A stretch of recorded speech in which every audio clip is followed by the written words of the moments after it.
London, 1878. A city teeming with life, where the old world met the new in a cacophony of sights and sounds. The streets were alive with the hustle and bustle of daily life, a testament to the city's unyielding spirit and relentless progress. A city of gaslight and grandeur. The flickering gaslights cast long shadows on the cobblestone streets, creating an atmosphere both enchanting and eerie. The glow of the lamps illuminated the faces of the city's diverse inhabitants, from the wealthy elite to the struggling poor. A place where horse-drawn carriages clattered over cobblestone streets, their wheels echoing through the narrow alleys. The sound of hooves and the murmur of voices filled the air, painting a vivid picture of a city in constant motion. It was a time of immense wealth and abject poverty. The opulent mansions of the rich stood in stark contrast to the squalid slums of the poor. The divide between the classes was a chasm that seemed impossible to bridge, yet the city thrived on this very dichotomy. I found myself drawn to the plight of the less fortunate. The sight of children begging on the streets, their eyes hollow with hunger, stirred something deep within me. I could not turn a blind eye to their suffering. My heart ached for the struggling masses in Ireland, a land shackled by British rule. I yearned for change. The stories of famine and oppression that reached my ears were unbearable, and I felt a burning desire to make a difference. I believed in fairness and equality. I spoke out at rallies, wrote letters to influential figures, and did everything in my power to raise awareness about the injustices faced by the Irish people. My voice became a beacon of hope for those who had none. Her upbringing in a staunchly conservative family clashed with her progressive ideals. Lady Evelyn Hartley was a woman of strong convictions, yet her family's rigid beliefs often put her at odds with her own desires for social reform. Her parents, Lord and Lady Hartley, clung to tradition. They believed in maintaining the status quo and were wary of any change that might disrupt their comfortable lives. Their daughter's radical ideas were a source of constant tension. They disapproved of her outspoken nature and her empathy for the Irish cause. To them, her activism was not only unbecoming of a lady, but also a threat to their social standing. Yet Evelyn remained undeterred, driven by a sense of justice that could not be silenced. Across the Irish Sea, I knew only hardship. The land of my birth, County Cork, was a place of relentless struggle. The fields were barren, the villages desolate, and the people worn down by years of exploitation and neglect. Born into poverty in County Cork, I witnessed firsthand the brutality of British oppression. The sight of my family and neighbours suffering under the weight of unjust laws and heavy taxes fueled my determination to fight for our freedom. I became a fervent voice for Irish independence. Joining the growing movement for Home Rule, I attended secret meetings, organised protests, and spoke passionately about the need for self-governance. My words resonated with many, and our numbers grew, risking my freedom for my beliefs. The British authorities saw me as a threat, and I was arrested multiple times. Each imprisonment only strengthened my resolve, and I emerged more determined than ever to see my country free. James possessed a sharp intellect and a burning passion for justice. His mind was a wellspring of ideas, and his heart beat with a fervour for the cause of Irish independence. He was a man of action, unafraid to challenge the status quo. He travelled to London, seeking support for the Irish cause among England's sympathetic elite. He believed that by garnering the support of influential figures, he could bring about real change for his people. Little did he know his path would soon collide with the courageous Lady Evelyn Hartley. Their meeting was not just a chance encounter, but a fateful convergence of two passionate souls. Their meeting would ignite a fire that would challenge the very foundations of their world. Together, they would embark on a journey that would test their beliefs, their courage, and their love, forever altering the course of their lives and the history of their nations. The air crackled with anticipation at the London Reform Society. The Grand Hall was filled to the brim with individuals from all walks of life, each one eager to hear the voices that would shape the future of their society. The atmosphere was electric, charged with the energy of change and the hope for a better tomorrow. Distinguished speakers and passionate reformers gathered, their faces alight with determination. They had come from far and wide, united by a common goal. The room buzzed with conversations about new ideas and strategies for reform, each person contributing their unique perspective to the collective vision. They were united in their desire for a more just and equitable society. The diversity of the attendees was a testament to the widespread appeal of the reform movement. Men and women, young and old, rich and poor, all stood together, ready to fight for the changes they believed in. As a patron of the society, I scanned the crowd, my heart swelling with pride at the sight of so many dedicated individuals. Each face told a story of struggle and hope, of dreams yet to be realized. It was a powerful reminder of why we were all here.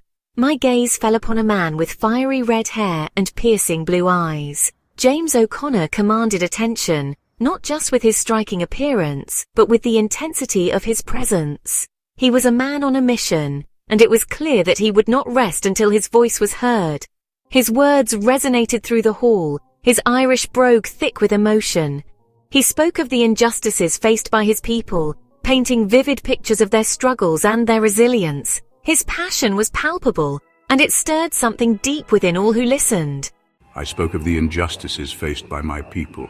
The weight of their suffering was heavy on my shoulders, and I felt a deep responsibility to give voice to their pain. I wanted the world to know their stories, to understand the depth of their struggles. I called for land reform, for self-governance, for the right to determine our own destiny. It was a call to action, a plea for justice that could not be ignored, for an end to British tyranny. The time had come for us to stand up and demand our rights, to fight for the freedom that had been denied to us for so long. Evelyn found herself captivated by his words.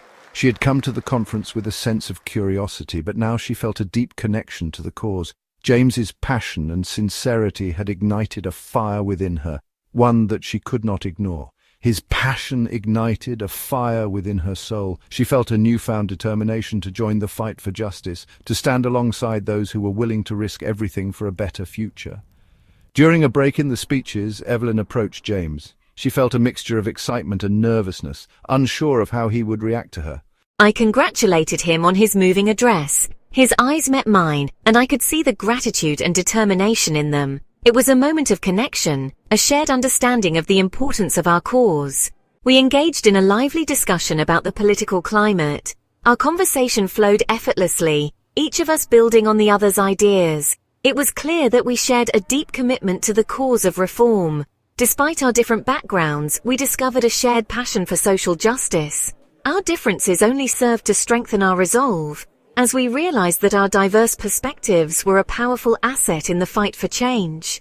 Evelyn, though initially hesitant to reveal her true identity, found herself drawn to James's sincerity and intellect. She had always been cautious about who she trusted, but there was something about James that made her feel safe, understood. She sensed a kindred spirit in him, someone who understood her own longing for a better world. Their conversations were filled with dreams of a future where justice and equality reigned supreme. Their connection transcended their social and political divides. It was a bond forged in the fires of their shared passion, one that neither of them had expected but both welcomed wholeheartedly. It was the beginning of a forbidden friendship, destined to blossom into something far more profound.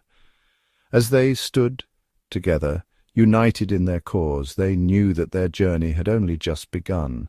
The road ahead would be fraught with challenges, but they were ready to face them together, driven by their unwavering commitment to justice and equality. As Evelyn and James spent more time together, their initial intellectual connection deepened. They met clandestinely in dimly lit tea rooms and secluded park benches. They discussed their hopes for a more just world, their words laced with a growing affection. I found myself drawn to James's unwavering conviction and his deep love for his homeland. His fiery spirit ignited a passion within me that I had never known. And I was captivated by Evelyn's compassion and her willingness to challenge the conventions of her privileged world. Our conversations were not solely political. We shared laughter, dreams, and vulnerabilities. Evelyn confided in James her frustration with the limitations placed upon her as a woman of her station. I shared stories of my childhood in Ireland, my voice filled with longing for a free and independent nation. With each stolen glance, each whispered conversation, their bond grew stronger. They knew their love was forbidden, a dangerous liaison that could have devastating consequences for both of them. Yet they were powerless to resist the magnetic pull that drew them together. Their clandestine meetings soon evolved into something more profound and significant. What began as secretive rendezvous under the cover of darkness quickly transformed into a partnership bound by love and a shared vision for a free Ireland. Evelyn, driven by her love for James and her unwavering commitment to his cause, became more directly involved in the Irish resistance movement. She was no longer just a supportive partner, she was an active participant, risking her life for the cause they both believed in. She used her social standing to gather crucial information and influence sympathetic individuals within her circle. Her charm and intelligence made her an invaluable asset, allowing her to navigate the treacherous waters of espionage with grace and cunning. Initially hesitant to involve Evelyn in the dangerous world of rebellion, I soon recognized her unwavering dedication and the unique skills she brought to our cause. Her determination was unshakable, and her bravery inspired those around her. I taught her the art of coded messages and secret rendezvous points. Together, we developed a system of communication that was nearly impossible to decipher, ensuring our plans remained hidden from prying eyes. Together they navigated the treacherous waters of espionage and sedition, their love a beacon of hope amidst the ever-present danger. Each night they would sneak through dark alleyways and navigate dangerous streets, their hearts pounding with both fear and excitement. Their activities did not go unnoticed. The ever-watchful eyes of the authorities soon began to take an interest in their movements, casting a shadow of suspicion over their every action. Whispers of Lady Evelyn's association with the Irish Republican Brotherhood reached the ears of those who would see their movement crushed. The risk of exposure grew with each passing day, but so did their resolve. The authorities began to monitor their movements, their suspicions growing with each passing day. Detectives followed them from afar, taking notes and reporting back to their superiors, hoping to uncover the full extent of their involvement. Despite the risks, we refused to be deterred. Our love and our cause were too important to abandon. We knew the dangers, but we also knew that our actions could inspire others to join the fight for freedom. We were fueled by our love for each other and our unwavering belief in the righteousness of our cause. Every secret letter, every stolen glance, and every whispered word of encouragement strengthened our resolve.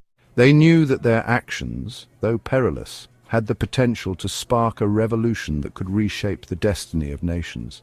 In the dim light of their secret meetings, they planned and dreamed of a future where their love and their cause would triumph over oppression. If you enjoyed this tale of love and revolution, don't forget to like and subscribe for more stories that delve into the depths of history and the human spirit.